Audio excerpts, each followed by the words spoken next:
giving perhaps the Blue offense a chance to kick a field goal to win this one at the buzzer. I didn't realize we were playing for Jays. Now, Graham Mertz told us. So you're saying price of poker went up? There's no question about it.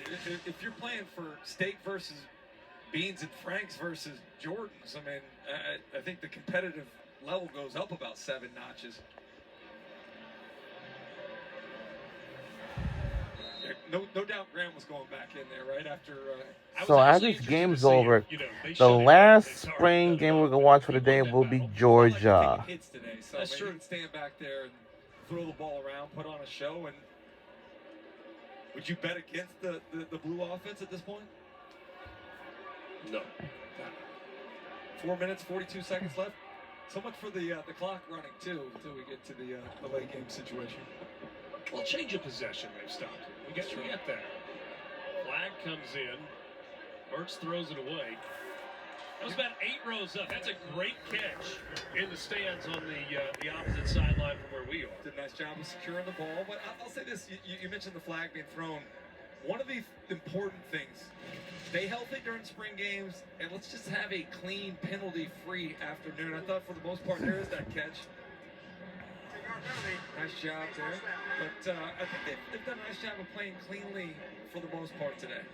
1st and 20. Oh. You have to give the football back, though. Wow.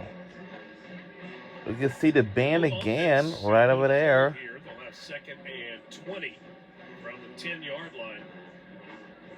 1st and 20, beg your pardon.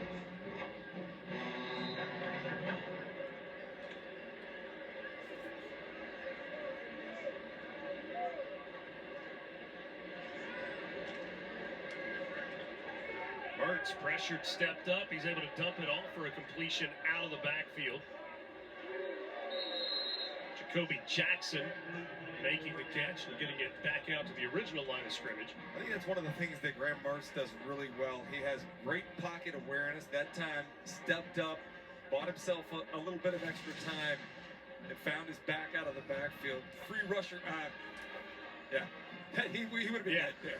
Catching one in the back of the head is not ideal, but at least the awareness to be able to step up in that situation is something I think Graham Mertz does pretty well as a whole. That was TJ Searcy, whose coaches told us yesterday he is all football all the time. Really has improved.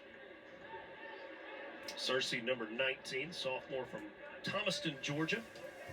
26 tackles a year ago. So they did go with another penalty and moved it back to the 2-yard line. Trying to make it difficult on Graham. I guess they called it a sack after all.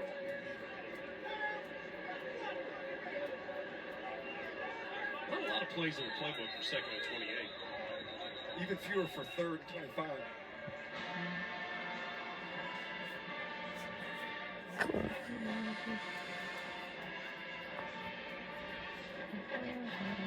Is this going to be that shot play you wanted earlier? No. 3 minutes left in the orange and blue game.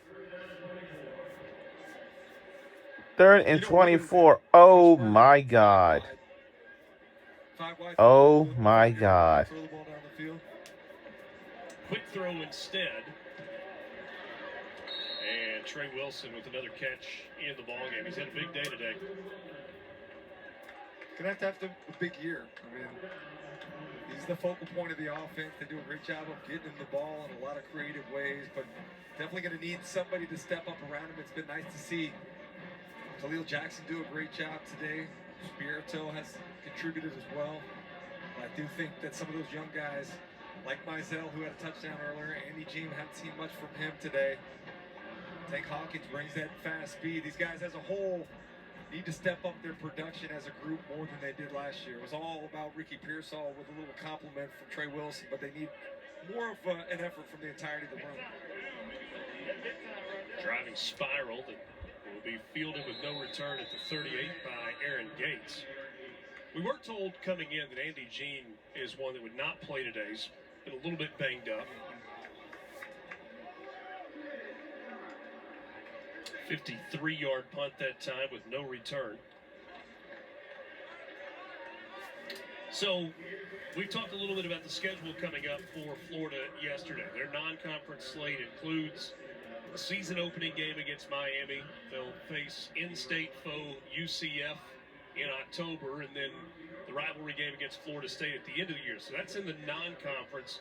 What about this SEC slate? Road games in Starkville, Knoxville, Austin, and then, of course, they'll play Georgia and Jacksonville. Yeah, a little interesting kind of flip with some of those traditional rivals. Tennessee and Kentucky usually are earlier in Florida's schedule. They get pushed back into the month of October, but the stretch at the end of the season, everybody's kind of talked about what November looks like. It's an absolute gauntlet in the conference, having to play Georgia and Jacksonville, going to Austin, getting LSU and Ole Miss here in the Swamp. Florida's got to be better at defending the home turf, and they'll get that opportunity in Week 1 on August 31st against the Miami Hurricanes. That November stretch you were talking about, hosting LSU, hosting Ole Miss, and then finishing against Florida State. That's about as tough a 3-game finishing stretch as you'll find anywhere in the country. And you look at Florida's 5-game finishing stretch, yeah. It's brutal. And I think that's where the depth that Florida's been able to build will help them be able to navigate that. But playing in the SEC, when I was in the league, it was tough. The physical, cumulative effects, the mental grind, now it becomes even more difficult with Texas and Oklahoma joining in. DJ Lagway has to throw that one away.